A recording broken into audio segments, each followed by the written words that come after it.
ברוכים הבאים להרצאה הראשונה של מרצה בינלאומי לסמסטר הזה.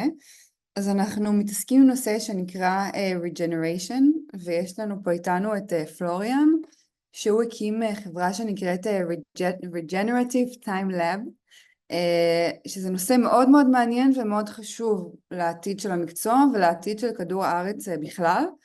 פלוריאן גר בברלין, אבל הוא מגיע לישראל ולתל אביב ולבאר שבע די הרבה, חלקכם בטח כבר עברתם איתו סדנאות בעבר, והוא בעצם יעשה איתי את הסדנה כל פעם שיהיה אנשים מחול שקשורים לנושא הזה של Regeneration. הוא מיד יספר לכם על דניאל וול, שמרצה לנו היום, שהוא באמת אחד האנשים הכי חשובים בעולם בתחום הזה. וזהו, בסוף יהיה זמן לשאלות כרגיל. תודה ליעל על האירוח בכיתה. מקווה שנהניתם שבוע שעבר משאול, שבוע הבא גם תהיה הרצאה של אדריכל שמגיע בלייב. וזהו, Florian, the floor is yours. You can introduce, of course, yourself, Daniel, but also the lecture series for the semester. And there's no better time than this heat to talk about the importance of regeneration. Thank you also, Daniel, for being here. It's all being recorded, and yeah. See you for the questions. Thanks for the introduction. I have no idea what you're saying, so hopefully it was a good introduction. Welcome all. If you are just able to move a little bit forward, then we can also see you, because at the moment you are just very far away, just as an invitation. As Gilly said, we set up this kind of series to talk about regeneration and also what kind of regeneration or what does it mean for architects and designers. We started last year with this couple of talks already, and this year we want to dive a little bit deeper, and that's why I'm really happy to have Daniel with me. Daniel is one of the most visible and for me also most understandable voices in the field of regeneration. I will just say briefly some things, because when I just read all the things you've done so far, then it just like probably fill the whole lesson. You started with biology and holding a BSc in biology. Then you did like the holistic science masters in Schumacher College, I guess, right? And a PhD in design for human and planetary health. So besides that, we know each other for quite a while. And as I said, what I really like, and I think it's a gift, that's why I also really highly recommend to read his book, Designing Regenerative Cultures. I think you're one of the few people out there that are able to bring all these difficult concepts together and blend them together and make them so easy and accessible and clear, understandable. So a very warm welcome. And yeah, great to have you here. Our topic today is regeneration of cities as a broader topic. So we want to touch upon the topic itself. We want to touch upon Geddes and Antonovsky as like theory givers from behind. And also we want to just at the end talking about tools and also like practices, how architects like you can adapt these kind of knowledge into our daily lives. So this is the main topic of our series. So we want to start with theory, but want to make it very practical.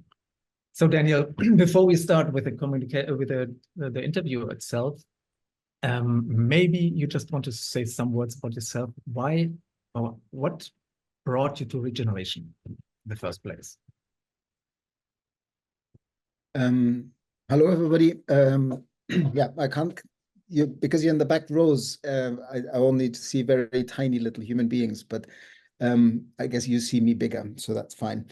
I'm originally from Germany, and somehow decided to study biology because I wanted to understand life. I wanted to understand this magnificent living landscape that I always felt part of. I grew up in southern Germany and spent a lot of time with my grandmother in the Mediterranean in Italy.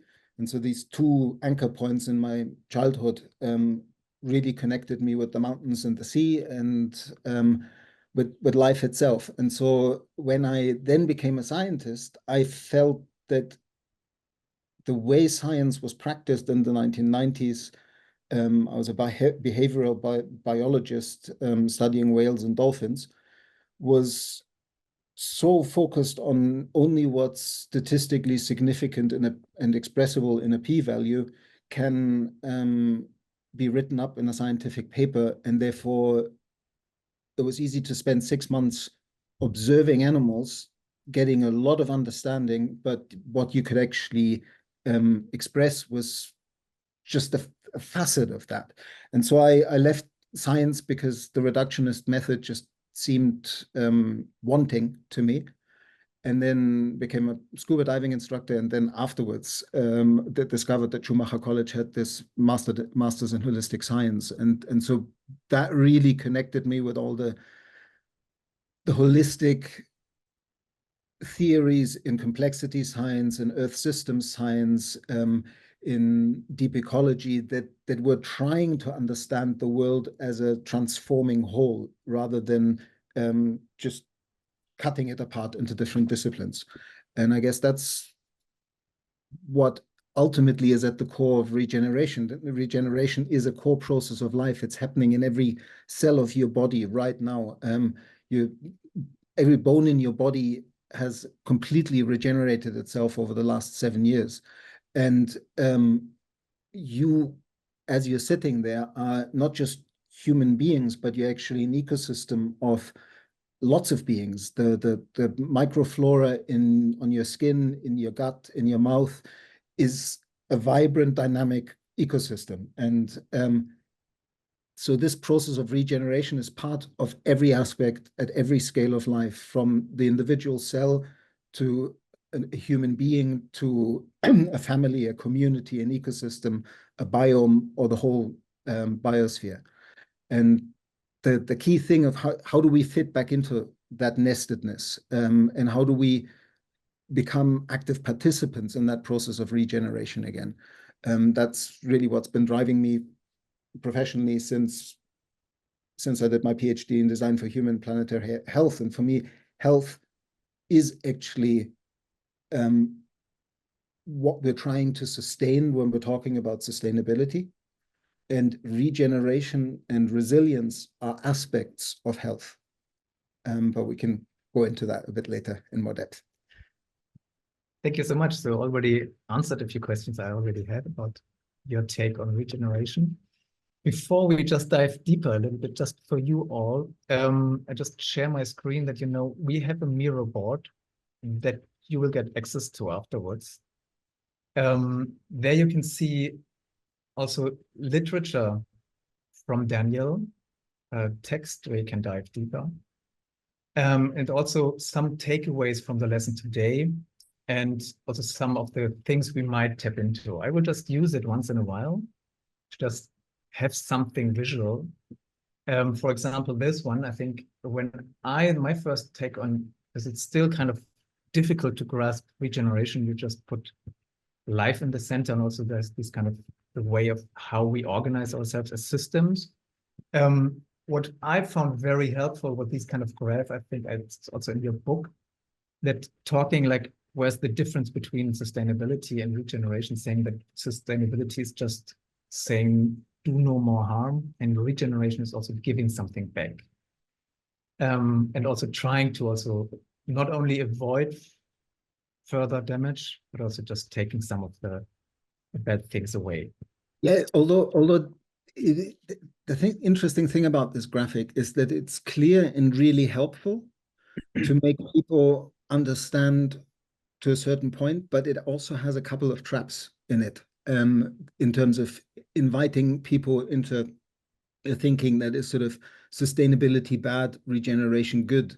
And also the way you just framed it, like on the green side of this graphic, there are actually two operative paradigms. One is the do good, like do more positive than you've done negative, but that's not regeneration. Regeneration is actually to work in alignment with the system itself in such a way that you enable the system to be more healthy, more vibrant, more resilient, and build its capability to actually keep evolving. So it's not just restoring the damage, which is already beyond the kind of do no damage, neutral point of sustainability. But to truly be regenerative, it's not just reforesting, restoring the aquifers, and regreening the cities. It's more than that. Okay. Yeah, thanks, because I think it's also for me still in trying to grasp this concept. I think the notion of being inside a system is something which this kind of graphic doesn't really show. It's still something like, okay, I'm outside the system, I can do something good and take something away. This is interesting because in the original version of this graphic, the first one that I've seen is from 2006. Bill Reed, Shifting Our Mental Models is the paper. You can find it online. And in that version of the graphic, he has between restorative and regenerative, he has the word reconciliatory. And he later left that out, but it's actually a vital, I use it in the version that I have in my book, because I believe that the reconciliatory is what you were just speaking to. It's the somewhere between the point where you say, okay, it's not enough to stop doing damage. We need to actually, since for 250 years and longer, we have destroyed resources, destroyed aquifers, destroyed forests, and so on. We need to heal the systems we're part of. If you then begin to understand that you actually really are that system, that we are nature, that the whole story of the nature-culture divide, that somehow culture and technology has evolved out of nature and is now separate from it, is a narrative. It's not part of a biophysical reality. And to heal that again, to come back into a kin-centric relationship with life, and to understand that all life is family, and if you damage it, you will feel the effects because it's all the same tree of life. That wisdom has been with all of humanity in all its indigenous expressions everywhere around the planet until relatively recently in our evolutionary journey. And you're absolutely right. If we don't make that reconciliatory step, the healing of the Cartesian split away from the cogito ergo sum that creates an objective out there and a subjective, neutral, scientific observer. The whole thing is a narrative because you cannot be neutral in your observation. I mean, even the physicists understood that 100 years ago. Heisenberg famously said, you cannot, we don't observe nature, we observe nature exposed to our method of questioning. So that was a reminder that, wait a minute, our mental models actually matter. Goethe warned of that 200 years ago when he, or Blake, the artist in England, said, may God us keep from single vision and Newton's sleep. And with Newton's sleep, he was referring to the lack of awareness of the role of the observer in even doing science. And yeah, you're absolutely right that that's the crucial thing. You can do good still being in a paradigm where nature is other, where you just say, oh, yeah, well, it's true, we have done a lot of damage, we better reforest the forest so we can exploit them later again. That is not really regenerative. It's when you understand that you're part of the evolutionary flow of life and that you're the only way to fully express your own gifts to yourself, to the community and the world is in service to a context, in service to community, in service to life. Then you're working from a regenerative standpoint. Thank you so much. I think it's also a great reminder to the audience here, because it also feeds back to the question of design. So if design is not something we are at the outside doing projects or doing products in a way, so it's very physical, as you said, then it's more like being part of a process which is bigger than we are. So with this notion of, okay, understanding or getting to understand what regeneration means, what is your take on design, and also with the view on architects, something we should just start with before we dive deep into cities as systems and also get us on a scale? Maybe since you have that nice mirror board, can you pull up the scale linking graphic? Maybe the older one first, if you have it. So which one? The scale. Scales of design. I'll show you. This You one? zoom out a bit. And not the one next to it, the one with the cars and yeah, the zoom into that one for now. I would love to. So this is just to contextualize when we're talking about design. Different designers see themselves in different places.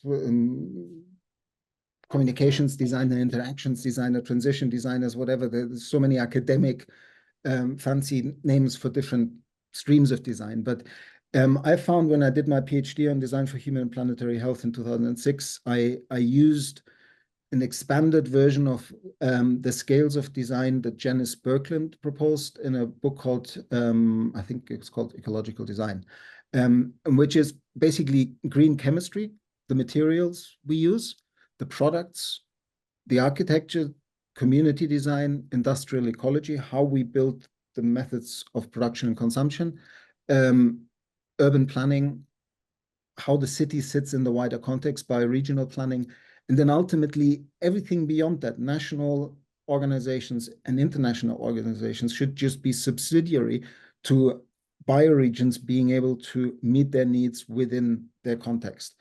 And so these scales of design help a lot. You can stop sharing. Just to contextualize, I just wanted to bring them in. For me, as having been working with designers for the last 20 years and having come in from the natural sciences to design, I observed that there is still in a lot of design schools a focus on the object, on whether it's the product or the building. You still have a client, you have a brief, you deliver the brief, you hand over the key, project finished, done. That project focus is not compatible well, it's compatible with regenerative design, but if you only have that focus, it's not enough. If you say to yourself, how would I create this building? And in the process, learn a lot more about this entire region and its context, its culture, and its biogeophysical uniqueness. Understand the flows of energy and the climate and the materials in this region, and create ecosystems of collaboration that feed the process out of which that building arises and ultimately disappears again. And ideally in such a way that everybody who is touched by this process begins to understand it in a larger context, doesn't see a building just as a building that you can ship materials in from anywhere, embodied energy doesn't matter and all of that. But beyond that, a building that is really emerging out of a participatory community process where people really carry whatever the product or the final object that you hand over is, becomes a catalyst of a story of people meeting and building relationships and learning. And ultimately, every architectural project does that, but it doesn't do it consciously. It doesn't design it in such a way that it's every interaction with every provider, every builder, every client, the whole ecosystem of the construction is an opportunity to build a field of a deeper caring for the context in which your design project actually sits in. If you work only on the project that your design sits in, you're not working regeneratively. And that's the main mistake that architecture has done for many, many years. That architects, like paraphrasing it a little bit harshly, is like you design the box, but not the context of the box. And it needs to go even beyond just a little bit of greenery around the house. It needs to be the entire flow. Yeah, let's just like to listen closely, dear students, because I think just to let you know, we are just having this conversation about half an hour, 45 minutes, and then we open the floor for questions. So please note down everything you just like to ask later on. For me, because we just tapped into these scales, different scales. We just also tried to, with Tobias, the last lecture, to also bring these kind of scale thinking into the school and experiment with it. For me, when I saw it for the first time, it was very helpful just even to have a tool where we can just put different systems, different scales, and different viewpoints in.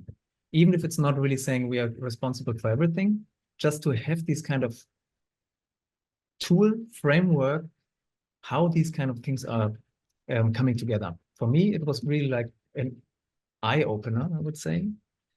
Also on the field of regeneration and also on the field of circularity. We also talk about circular design or circular architecture. And this, for the first time, is something which is like automatically inbuilt.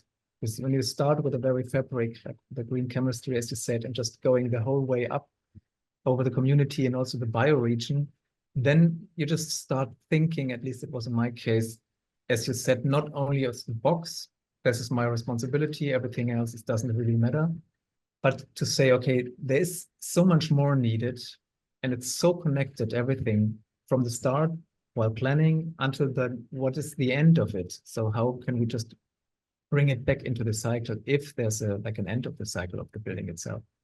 And this one, I think it's really, really helpful. That's why I'm just highlighting it here again, and it's on the Miro board again, just to let some of you know about this kind of tool already, to get another perspective on it and why it's so important to just play Maybe around. just briefly show the Tobias's version that we co-developed. Yeah, you are also co-author of this, right? So it's because a more recent version of that graphic I just showed is the one next to it, which is working with, if you show the bottom of it, it's slightly differently renamed scales. Here, if you that corner there, it's a little bit closer. I can't read it at the moment. I don't know. Okay, so they're slightly renamed, but what's interesting here is that Tobias has added, if you go to the left of the graphic, the flows, the different flows here, you look at all those scales, and you also pay attention to the material flows, the water flows, the social flows, the financial flows, and the energy and CO2 flows. And just that thinking tool to contextualize your architectural building in every single material that goes into it, even the materials that the fixtures and everything, otherwise you have off-gassing and unhealthy buildings and all of that. And you begin to look at that in a context of a bioregional materials culture. It's an enormous challenge, and it's too much for one architect to build a building that would be exemplary of that. You almost have to invent a whole ecosystem of collaborators. But what really helps is that it makes you, it's an invitation to think dynamically and systemically about where your design sits in a wider context. And on the right here, you can see, just as an example, work that my colleague Tobias Luthe has done on the hemp material cycle that shows how hemp is also, like, at the molecular level, CO2 sequestering and all of that, but then you can build a variety of products at each of these different levels of scale out of the hemp cycle. Okay. Just to add on this, because it's one project in the studio is about this kind of bioregion already. So understanding the Negev desert as a bioregion, because, you know, the school is sitting in Beersheba in the middle of the desert, and so understanding what are the constraints, what are the boundaries of the system, and also just finding also communities which are in these kind of bioregion, how they are linked together. This is now a project where we just try to use this map and to bring in more understanding, although knowing that it's just like factual, but as a starting point. Maybe Jan, share briefly, maybe we should have a brief conversation around why bioregions. Yeah. I think, before we go to the cities. You need to sharing, or you just? No need to share. Okay, if you unshare, yeah, it's easier. In my experience, since my book came out in 2016, one of the big ways that I have been misunderstood, or even the whole conversation about regenerative this, that, and the other, can be misunderstood, is if we make that mistake of saying, have you heard that you shouldn't be calling your business sustainable, this, that, and the other anymore? There is something else now, regenerative, and people are using that term now. Then if you think of it in that way, if you think of it as something new that you need to study up on, a new fad, or even if you think of it as a kind of idealistic utopian future vision that one day we may or may not create, or even if we wanted to, we would have to first envision and then backcast and then milestones and then implement, then I think we're missing the point. The real remembering here is what I said earlier, and I'm going to say it again because it's really important, that regeneration is a core characteristic of life itself. It's going on in every cell of your body. And that means something else. It means that all of us as a species would, like as human beings, would not be here if our ancestors everywhere around the planet had not, some further back, some more closely, been regenerative expressions of the bioregions they inhabited. Our survival pattern as a species has been to live within a bioregional ecosystemic context, often nomadic, in such a way that we were in relationship to the land, that it wasn't an ownership, but we were expressions of it. The notion of ownership of land and land as other, as resource, is relatively recent, of a few thousand years. But biologically, we dwelled in ecosystems as regenerative keystone species. There's evidence both from Amazonia, from North America, and many places from Africa, that what we now see as biodiversity hotspots are biodiversity hotspots because they have been carefully nurtured into that biodiversity through human beings as active participants and elements of those ecosystems. And I think that is really important, because then we can begin to understand that if we want to heal a planet in crisis, and if we want to heal our relationship with the living world, we're capable of doing it because we're not a cancer on the planet. We're not destined to destroy it. We have been, for the longest part of our journeys, a positive influence. Otherwise, we wouldn't be here. Evolution doesn't work that way. Like, it seems like, oh, we've been doing damage for quite some time, 5,000, 10,000 years. But 10,000 years is nothing in evolutionary terms. And so life and evolution might forgive a species maladaptive behavior, like the technologies we evolved, some of them, for a few hundred or few thousand years, but not forever. And the big challenge for all of us as designers, as one of my mentors said in 2002 in one of his books, I can't remember what it's called, but he's called David Orr, that how to fit a species arrogant enough to call itself Homo sapiens onto a planet with a biosphere is a design challenge. We need to urgently implement this idea that we need to create a regenerative human impact on the planet again. And the way we can do that is by going back to the patterns when we've last had that. And that is a foremost bioregional pattern of inhabitation. That doesn't mean we need to all just go like this and have no contact with the world anymore. The contrary, we need to carefully look what technologies would enable a predominantly regenerative, circular, regional economic system and system of production and consumption. What is needed to make, for example, materials like 3D printed buildings out of local soil and local algae combinations that solidify it. I don't know. I'm just making something up at the moment. But there's so much innovation possible when you create that enabling constraint of how would we produce this 60–80% from regional materials using regional renewable energy. And it's a fascinating challenge, and specific to local place and culture, history, all of that. And so it's vital that we don't think that, oh, why are they talking to us about bioregionalism? And maybe that's just a fad. And oh yeah, that happened before in the 1970s. They talked about it and it didn't go anywhere. It's partially because we didn't understand how deeply it's a vital pattern. But since COVID and since the disruptions of the last 5 or 6 years, the ship in the Suez Canal that stopped global trade, we have understood that supply lines are a lot more brittle, that trade is a lot less certain.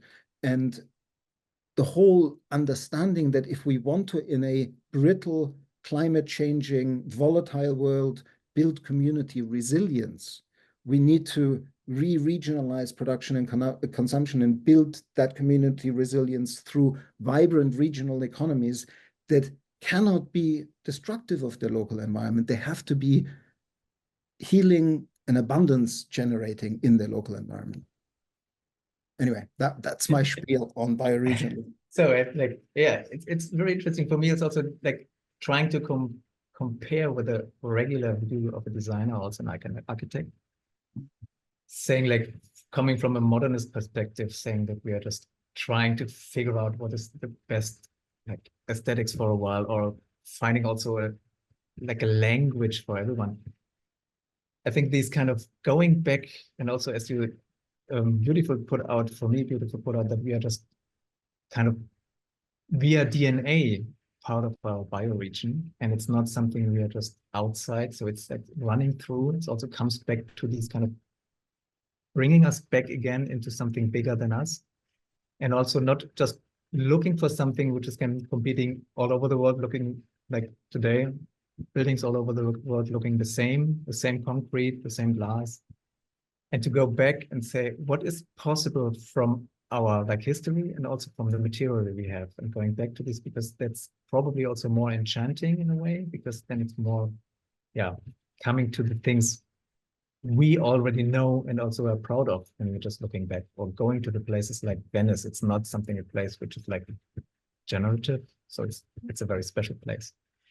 So let's go to, because I think health is in the center of it, as you said, bioregion is at the center of it. Let's try to figure out how we can just learn and bring in Geddes with these and Antonovsky with their ideas of, in these kind of looking for health, what is a healthy citizen?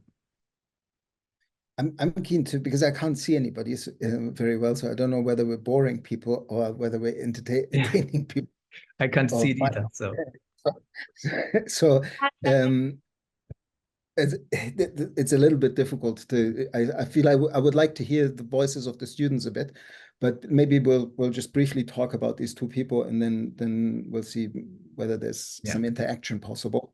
אז פתוח, וגם אני מפעילה לנוכחות במקביל, אבל זה הגיע, באמת אפשר קצת לקחת חלק, אולי להצטופף קצת שיוכל לראות אתכם. So I was just saying that they're welcome to participate, and that maybe even trying to be in front of the camera. That would be lovely. Yeah. If any, let's just have a mini break. Anybody who wants to come a little bit in the forward rows so I can actually see some faces, I would appreciate it, but you don't have to. It just feels strange to talk to tiny little empty room being. Anyway, well, you can come down while we're finishing the spiel on health and Antonov. Some people. We can see you. Perfect. But it feels a bit more human that way. Part of regeneration. Come on, there's 3 people that I'm talking to. Wonderful. Thank you. Because I think this is exciting times for architects and for anybody in design to really make a difference, and to remember that we're all designers of our future, that everything is an intervention, that when I did my PhD, I thought it was going to be called Design for Sustainability. And I spent 2.5 years working on trying to integrate how ecological design at these different scales could be an answer to how to fit Homo sapiens back onto the biosphere without being destructive. And somewhere in that journey, as a design student in 2005, I suddenly realized that something about that word sustainability was leaving me wanting. It didn't tell me, what are we actually trying to sustain? Is it just human life, or is it, what is it we're talking about? Sustain economic growth, sustain, it didn't give me enough of a direction. And then I asked myself, what could it be that is behind that? What is it that we're really wanting to sustain? What if you do a sustainable building? What does that really do? And what I came to ultimately was that health, understood holistically, in a way that isn't just an individual's health that has a little illness that needs treating to then be healthy again, but health as a dynamic well-being process that connects humans, families, communities in this scale linking way.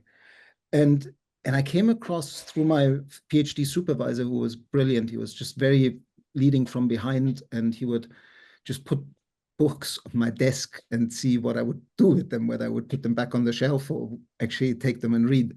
And one of those books was a book by an American-Israeli health scientist called Aaron Antonovsky.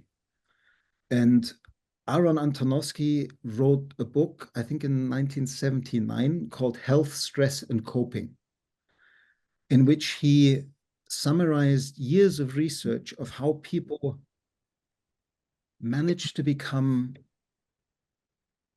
effective business leaders, effective grandparents, effective community organizers after actually having lived through the horrors of the Holocaust. And he interviewed hundreds and thousands of people to understand what it was in that generation that actually managed to go on after having seen and lived through that. And what he formulated after all that research was a theory of health that is different from the health system that is the business of health that we have now on the planet. It's not the pathogenic approach to health. It's not health is a perfect state, and if something is wrong with you, you fall out of that state, you show symptoms of dis-ease, and then you need to treat those symptoms and like fix that and put you back into that old state of health. That's the disease treatment path to money understanding of health. But a holistic understanding of health understands that context matters. We've talked a lot about context the last hour. Context matters critically because everything is connected. And so Antonovsky created this word salutogenesis and salutogenic theory of health. And what salutogenesis is about is it's a much more nuanced, really intelligent theory of well-being. Now everybody calls it well-being, and it's kind of washy and not really defining. But he did a brilliant job. And what I did after reading that book was, I think I'm one of the first people who, together with my PhD supervisor, coined the notion of salutogenic design. So I called my PhD Design for Human and Planetary Health. I was talking on design about all these different scales, from materials to products to architecture to community to industrial ecology to bioregional planning, bioregional planning and supranational and supranational collaboration.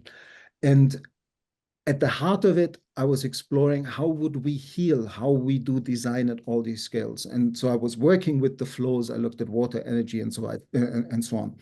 And I just would love to plant that seed with you of a deeper question, because there's a whole field to coin, develop, and build on. What would salutogenic architecture really look like?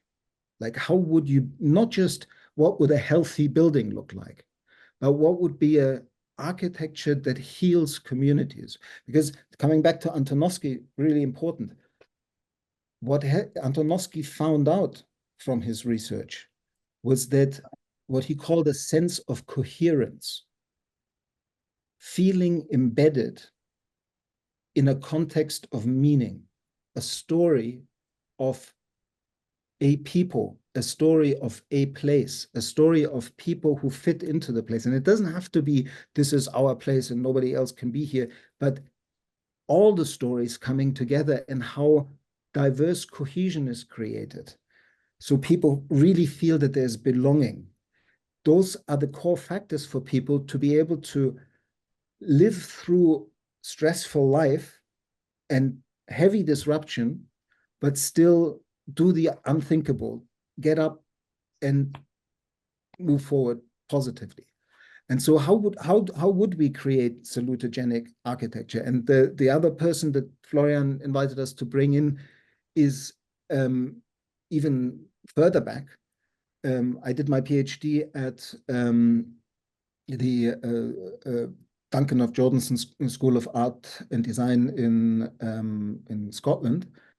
And one of the people who was a founding professor at the university was a biologist called Sir Patrick Geddes. But Geddes didn't just stay as being a biologist. Geddes worked in Dundee, but lived in the old town of Edinburgh in Scotland, in the slums, with his wife, and used his professor's salary to work with the lowlifes of that area, the grass market of Edinburgh, the prostitutes and thieves and whatever, who were his neighbors, to do basically urban regeneration. He started painting the walls white, create urban gardens. Then he created the first student union in history. Edinburgh was the first place in the world to have a student union where students could live together in a block of flats. And he created it exactly in that deprived part in the center of town. And through that, of course, he basically started a form of gentrification process and cultural renewal.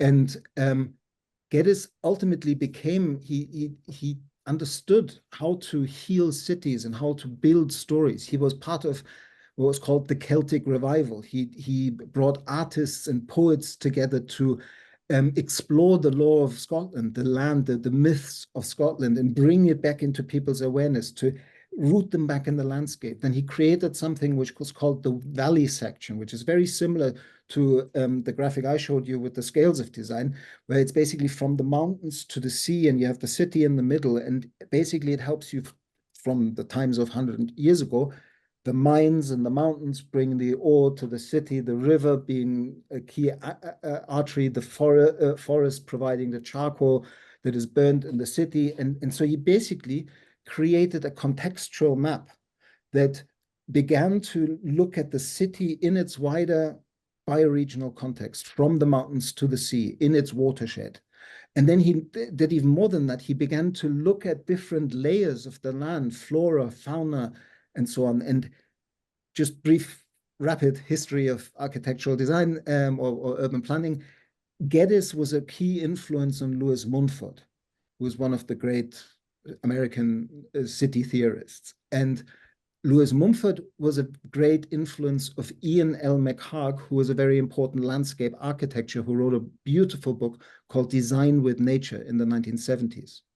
And McHarg developed, out of Geddes' way of working with this valley section and looking at the city in context, a theory for landscape planning that was based on what he called overlays. And in the 1970s, it was literally acetates, see-through foils where people had drawn maps on it, and he would overlay different maps on top of each other. But out of that system, GIS, the Geographic Information System, was developed. So McHarg actually got the GIS medal eventually for being recognized to have developed this method. So this is the lineage of Geddes. And what Geddes really understood is that building cities, we need to, or building architecture, building any of the scales of design, we need to pay attention to context, and we need to pay attention of how it affects life, not as a process of individuals competing against each other. That's a limited story that our biology teachers still like to teach us. Of course, there is competition in life, But I really want you to walk away from this. If you want to remember one thing, then remember the image that if you go to the ocean and you see the waves crashing together and you hear the noise of the waves, it's very easy to focus on the waves and forget that the water underneath it goes thousands of meters down, all the way down to the Mariana Trenches. And if you, as an image, life is a symbiotic ocean. Life creates conditions conducive to life and is collaborative, syntropic, and symbiotic for most of it. And then on the surface, there is a little bit of competition. And our whole story about life is just focusing on the waves. It's not understanding that these waves are only possible and only fine-tune what is underneath, which is that it's all interdependent and it's all one living body of this earth that we need to either pay attention to, or this system will find ways to invite us to go extinct. So really, salutogenic design and fitting us back into bioregions is the one solution and survival pathway of our species. Going off planet AI, Elon Musk style, is a complete brain fart. It's not going to happen. So hopefully that stimulates a little bit of discussion. Yeah, so maybe that's the time where we can open the floor, because I think it's beautifully said, and also it's very current, like the one of how to build a healthy, holistic, healthy community, especially after October 7th, for example.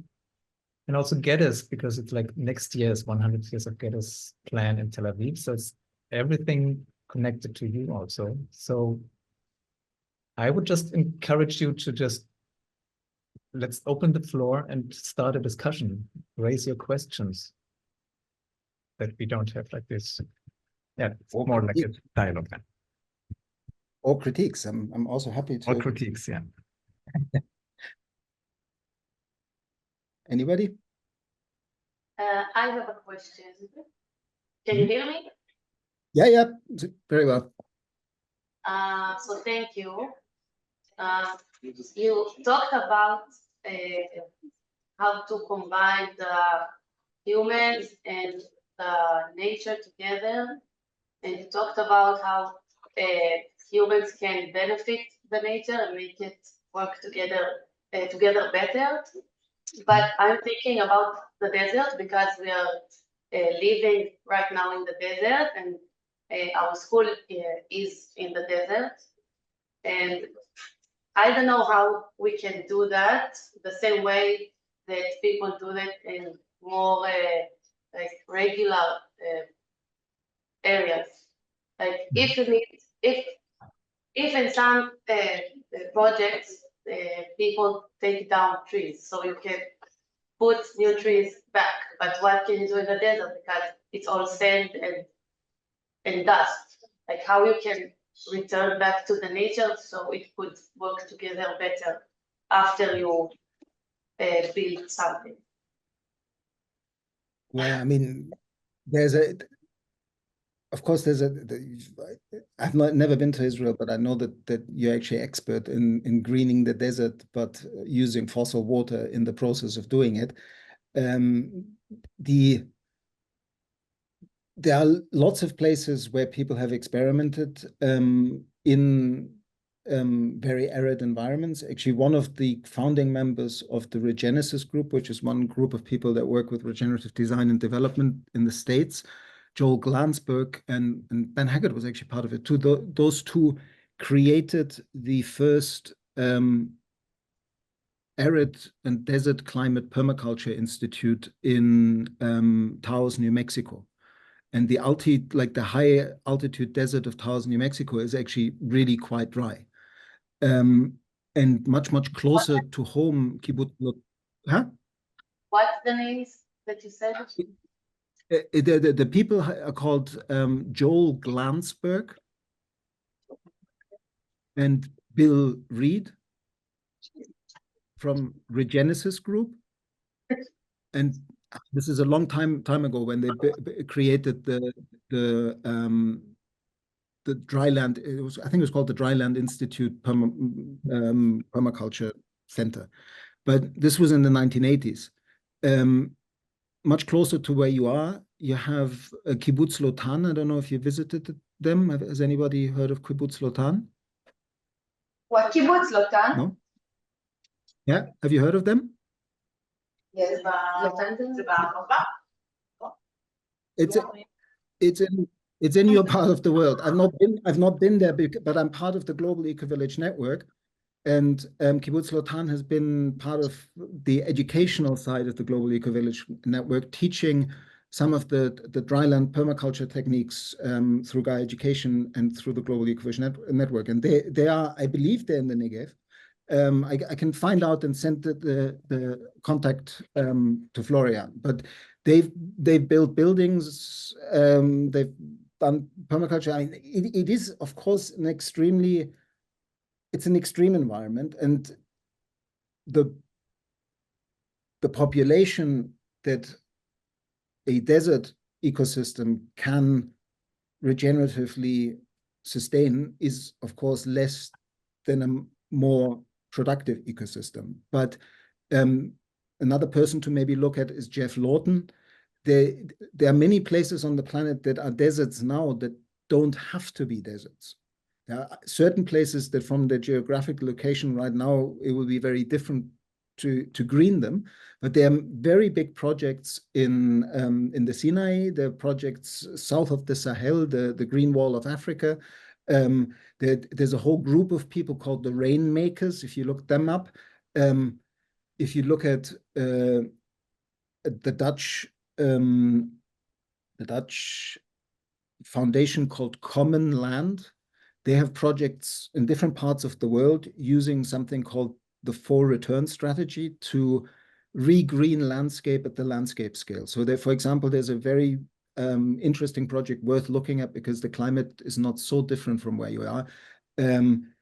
It's in Murcia in Spain. There's a part of Spain that is rapidly desertifying. And what Common Land has done 7 years ago is to start a participatory community engagement process with the farmers that are still left on this very arid land, and the young have long left, and the villages are dying, and it's a mess. And they actually invested €500,000 a year into a social engagement process using the theory U and bringing people together through food and conversations about the land. And long story short, after about 3 years, they managed to bring all of them together, in total 350 landowners, and connecting 1 million hectares of degraded land in southeastern Spain. And then they began to develop small projects of greening, like using aromatic herbs, using a new way of working with the sheep that actually helped the land to recover. And then they built lots of cooperatives on the basis of that. And so they can now, after only 7 or 8 years of the project, show that if you actually invest in the social cohesion, the coherence, what they call the story, the return of inspiration. It's the first of the 4 returns. When you does what Aaron Antonovsky would call build the social coherence and belonging to place and vision of the place again, by bringing people together and talking about what does this land want to be healed. Then after only a short time of investing in that, which is very difficult to get out of investors or foundations or it's difficult to find that money to put $500,000 into a social engagement process. But what the beauty is that because they've done it in 5 or 6 different places around the world, and they're now 7, 8 years into these projects, they can actually show how if you pump prime with that money, then the social returns, of course, come back relatively quickly because people start talking to each other and start having a coherent story. And as it's also about greening and healing the aquifers, healing the soils, re-greening the desert, the ecological returns come back. And the only way you can do it is to find new collaborative business cooperative opportunities to make something of that land, even if it's a new product, even if it's essential oils and aromatic herbs. And so out of that, in Alvalal and Common in Murcia, they've now have a vibrant ecosystem of new companies, new startups. So they can after only 7 years, show that suddenly there are economic multipliers happening at the local scale, and the economic return comes back. And so then give them another 2 or 3 years, and they have a solid argument from different parts of the world where they can actually go to the investors and break the current deadlock of investment, which is, yeah, our foundation will give you for 3 years, and then if you've done well, we give you maybe for another 3 years. And if you want to do changes in your bioregion at the desert scale, if you don't start talking about 25-year timescales, and if you don't start thinking about 25-year timescales of how this all could work, you're not going to get there, because ecosystems take that long to transform. And so what Willem Verweder did very beautifully is that he, in the early days of building that initiative, actually had the guts to say no to funders who said to him, okay, we'll give you $1 million for the first year. Let's see what you will do with it. He said, no, if you're not with us for at least 20, 25 years, we're not interested. And so I kind of went into a rabbit hole there in the answer, but just to give you a really concrete example that there are people regreening deserts or hyper-arid areas everywhere. And there is also something which is called the hydrological pump theory that is becoming a lot more accepted, which is we're beginning to remember that seeing climate change through the myopia of carbon only just creates another measurable, tradable unit that you can do charades with, and it's very easy to defraud that system, and it might not have as much carbon benefits as you think it does, what's being sold. But if you begin to look at the climate crisis through healing hydrological cycles, even in a desert, healing local hydrological cycles, understanding that every single plant you plant has a tiny little hydrological cycle around it, and you can nurture that. And if you have more plants, they create a larger hydrological cycle around it and nurture each other. So you create life in syntony and synergy.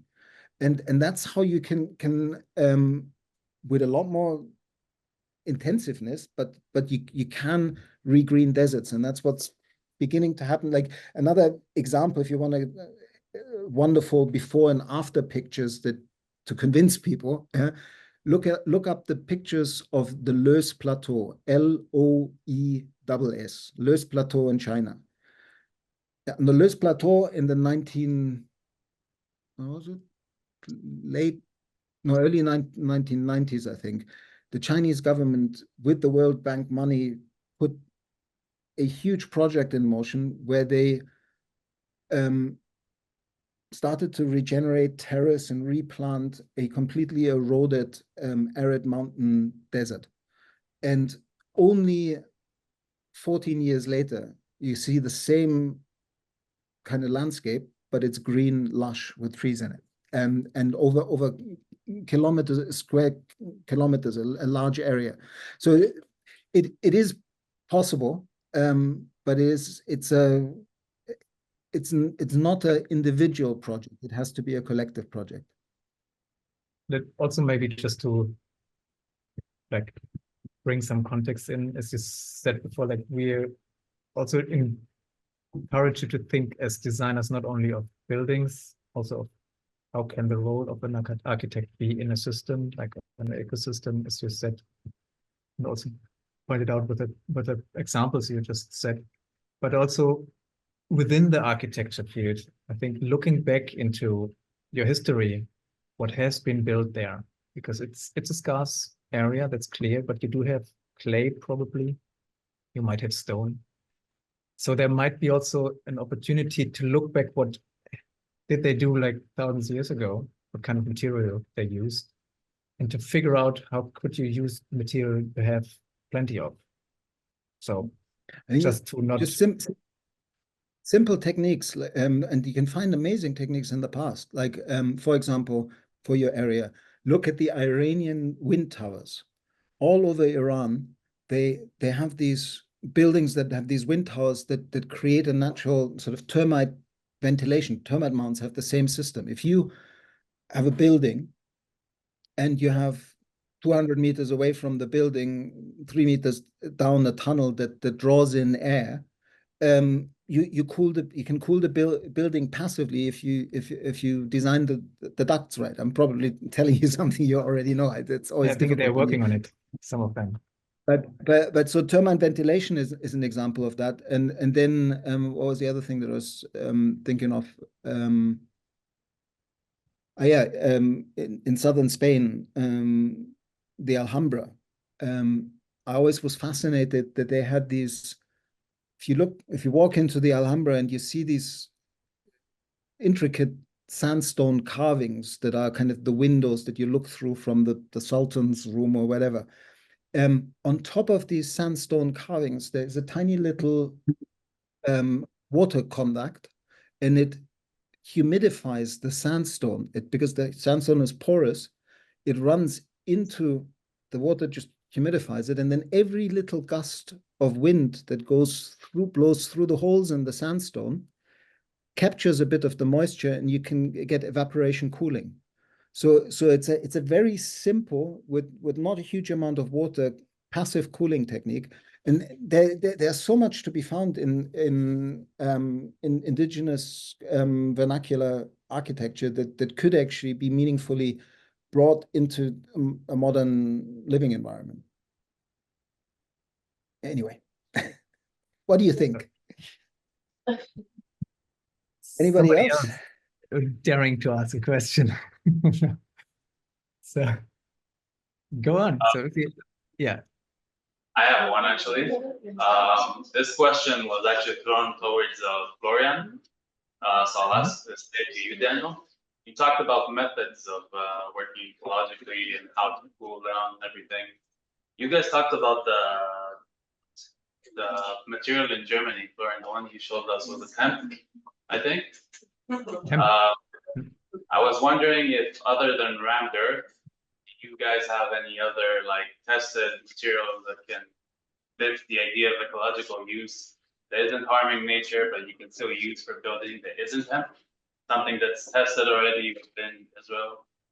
Rammed earth or mud has been tested already. It is something that we know of, and we had like small data. Do you have any idea of other materials that we can use or other techniques? I mean, there's a German. I mean, I'm not really an expert in building materials, but who comes to mind is a guy in Germany who spent decades professor of architecture. His name is Gernot Mienke, and he's done a lot on really intricate Adobe building styles. So it's making Adobe bricks, either fired or non-fired, and then building all sorts of structures from that. Gernot Mienke is I can send Florian the name. Other products. With hemp, there are different ways of working within the whole hempcrete thing. Like hempcrete that then comes with activated lime. That's another building material that you can build, like make sort of. Lime is cracked at least less temperature than concrete, but if you harden it slowly, it has similar performance. So you can at least reduce the energy input on the material. And if you then mix it with fiber, and it doesn't need to be hemp fiber, it's whatever you can grow in like what grows easily in that ecosystem. But of course, in the desert, I don't know your exact conditions. But what else comes to mind? I mean, there are people are experimenting with all sorts of materials. Here on the island, and of course he's not making buildings out of it at this point, but he's making objects out of it. It's a blend of ground up olive pips, so the pips that come out of olives, and then mixing it with an algae binder to be able to 3D print objects from it. But that's precisely the kind of research that I have people here locally looking at what are the different sands, what are the different clays we have, and what can we make out of the local material.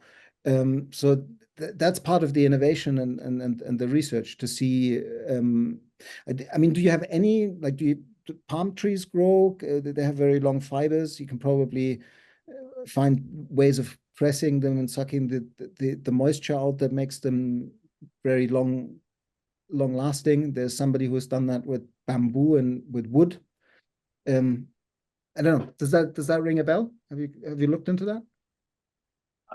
Palm trees, no. I've heard about the acacia trees, that they grow pretty often in these areas, especially in the NEGEV. But no, never heard of palm trees. Yeah, I mean, acacia is there's a wood that if acacia grows, and it's almost worth looking at Robinia pseudoacacia. Robinia pseudoacacia it's called pseudoacacia, because it looks very similar, but it comes from the United States, and it's very drought resistant. And it was also called shipmast tree. So it's extremely, it can grow, if you grow it well, it grows very straight, and it's very hard wood that doesn't get eaten easily by fungi or anything else. So have a look at Robinia pseudoacacia. But that's the research. But that's what I find is such an opportunity in bioregions everywhere, to look at the new materials that we would have to work and build buildings from, but at the same time look at how would we use all those materials for making products, for making other things. So it's a much more complex and locally focused, engaging way. Suddenly the different disciplines don't have to work in their silos because they work globally with global materials that are just shipped in and paid for. If you create that enabling constraint of doing it at the bioregional scale, you then can engage the product designers, the material scientists, the architects, the regional planners, the community workers. And similarly, when I give talks to people in corporate environments and they say, how do you create a regenerative company? I said, you don't, because the only way that you could create a regenerative enterprise is by creating an ecosystem of enterprises that are collaborative in the region to do this kind of work. Then they all support each other, they all give each other security in a globalized world, and they all can be mutually beneficial. But one company in a global growth economy cannot innovate this thing. You have to do it together. And that's why you also need to not just talk to the architects, but you need to go up the scales of design to the planners and urban planners and industrial ecologists, and down the scale to the material scientists and product designers. I think that's the beauty of it, like that you're just also pioneers in finding out new ways. And as you said, I think you have Nov in your mentor team, and she's also doing great things with printing earth and using seeds to make it more sustainable, which is, I think, a great idea. I think, as you said, algae could be something which is, I'm probably pretty sure that in the north of Israel also hemp would grow. It is really important, because what happens in architecture and design schools a lot is that people just make it really easy. They just think, okay, I'll use a natural material from local source, and then I tell a big story about this is green, or this is sustainable, or this is regenerative.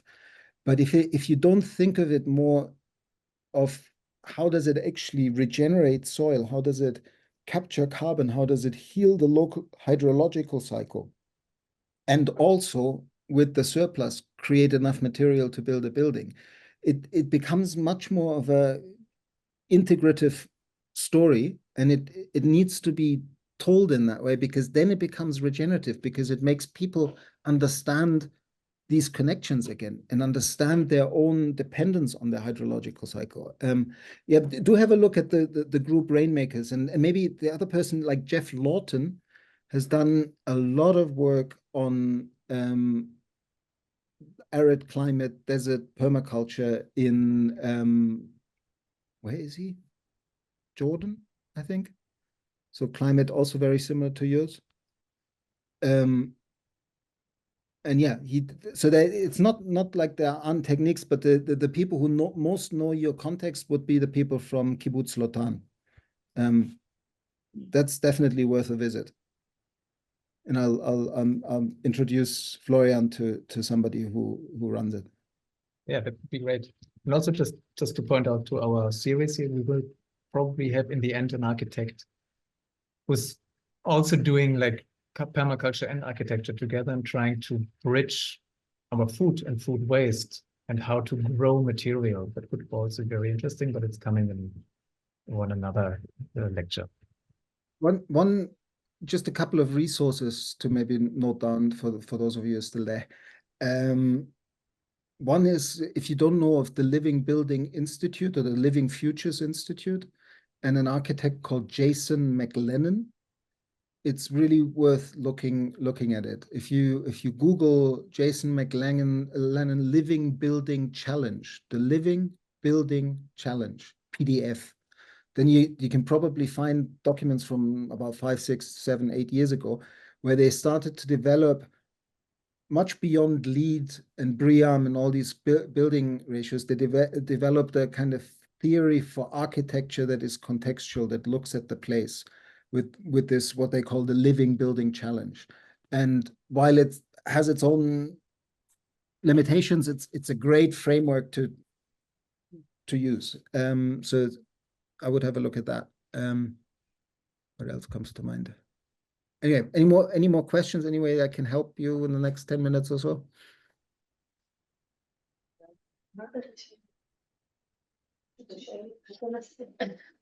I have a question or maybe a statement. I don't really know how to say it right, but you talked before about evolution, and how the humankind evolved with the evolution, and if not, we wouldn't be here today. But I feel like in nowadays perspective, we are even overcome our like biological instinct or survival instinct, and we started to develop technology that also overcomes nature. We're getting even, I think, farther from nature than closer. Even if we think about being more climate or more good for the environment, we still develop technologies that take us far from nature. I mean, for example, if you think about like agriculture, we know today how to develop meat without meat. So how can we still be more close to nature now? Because I feel like it even takes us farther. Or the technology, and I think that it's really good for the climate and it's really good for the ecosystem, but it's just getting us, I think, more disconnected. I agree with you, and it's a really complex question, because the minute we talk about, like your colleague who just left said the nature, or I mean that might just be in translation, but if you pay attention to, most indigenous languages don't have the word nature, because nature didn't exist. Nature is a really, really recent concept. It's part of our story. And I agree with you, what you're saying, that the technologies we've developed are taking us away from the natural, healthy, regenerative, evolutionary way that this living process works.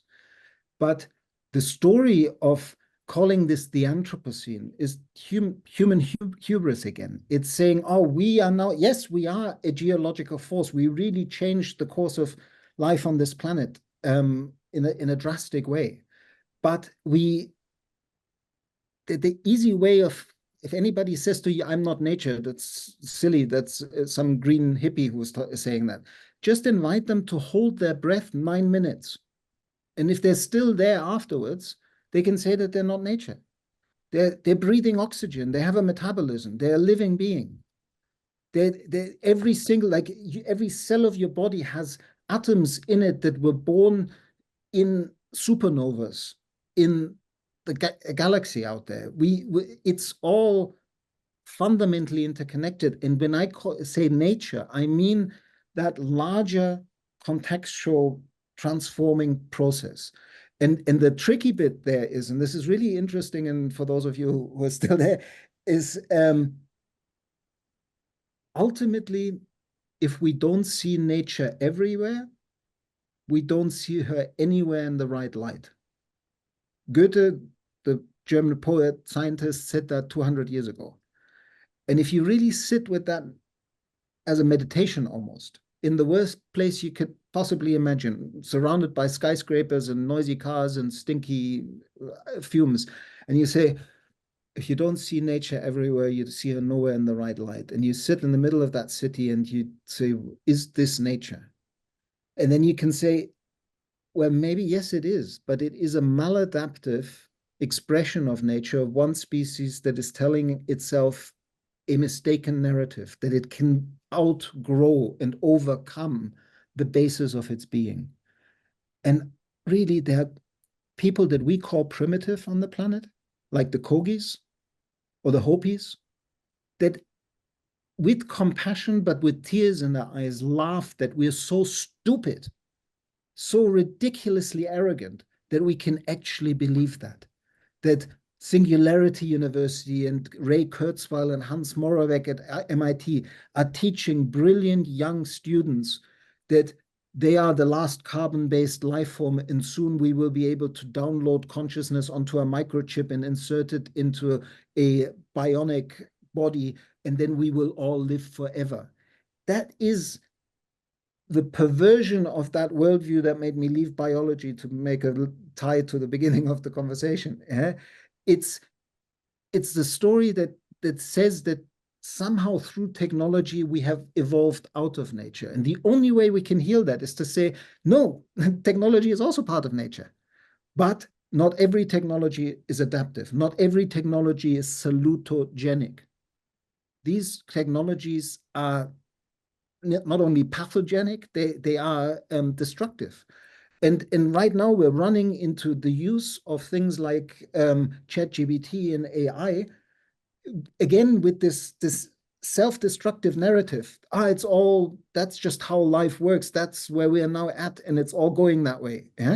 At the same time, if we follow the science, we are leaving the Holocene stable period. We are in uncharted territory of the last 10,000 years of this species. And we do not know what that means with regard to runaway climate change. We know that ecosystems are beginning to cascade one after another. There's a cascading of collapse around the planet. We see inequality driving us ever further apart, social media othering us in like that. It's very difficult to say this other world is possible, but then at the same time, this other world of being regenerative expressions of place is going on right now for the majority of the planet. We're a selected few. We're the 10% that are lucky enough to have this education and this wealth to even have these conversations. There are still, like to this day, more food is being produced by peasant farmers who are women than by the global industrial food industry. And the idea that we can grow meat in test tubes and that is supposedly green, that is part of this selling out of context, easy, quick fix solutions without thinking of the contextual significance of these solutions. Just one thing that is core to my book, and why in my book I have 250 questions. I asked myself before I wrote it, what are the solutions I can write in this book that would not make me look like an idiot in 15, 20 years time? Because things change, or would make the book completely irrelevant and old and outdated. Oh, he's talking about that. And I began to realize that's the fate of almost every solution. The solutions of today become tomorrow's problems. So how could we be arrogant to say, oh, I'm a regenerative architect, I'm a regenerative designer, my solution will be regenerative forever? No, you need to build the capacity in the system to question your solution when it's time to question it. That is being regenerative, because solutions turn into problems, but good questions, they can be handed down from one generation to the next and asked over and over again. And that's how we survived as a species, bioregionally. We learned the questions that were relevant to ask at what time of the year, in what context, that brought us into coherence and relationship with the ecosystems we're in. And really, if anybody of you wants to go into academic research, you have a huge opportunity in Israel. Explore this work of Aaron Antonovsky and look at what would it mean to be truly salutogenic. I think that, like, I'm in my own work want to build a bridge between what I did 20 years ago with salutogenic design and this kind of current fad of regenerative design, because for me that link is critical. And it is critical what Antonovsky found out. It's all about the sense of coherence. And that comes from us feeling embedded in our region and cultural context. And using culture and region, I had a wonderful conversation with the Australian educational scientist, Tyson Young-Porter, a while ago. And he explained to me that the way Aboriginal cultures, which we now begin to learn that they might have been there for 80 to 100,000 years, organized themselves territorially, is that their bioregions were distinct from each other. They had boundaries. But what and I thought this was just beautiful, he said they're boundaries of kin making, not kin breaking. And these boundaries are places where relationships are built. It's so the boundaries are not, this is my territory and this is your territory. The boundaries are boundaries of connections where cultures can meet, where ecosystems can meet. And ecologically, we know it's in these boundaries where there is that meeting that there's the most diversity and therefore the most creativity, and new things can emerge. But we're so stuck in the story of it's all about blood and tooth and claws and competition and them against us and all of that. It's literally a narrative. And that's why when you look at the more esoteric wordings of people in the regenesis group about regenerative development, there's this, they like to frame it as a paradigm shift. I don't like the notion of a paradigm shift so much, but it is a shift in worldview that we need to really understand that symbiotic, syntropic worldview again and understand how life works. We need to finally listen to what we've learned about biology and physics and chemistry in the sense that it is actually, life is like the second law of thermodynamics does hold in the universe.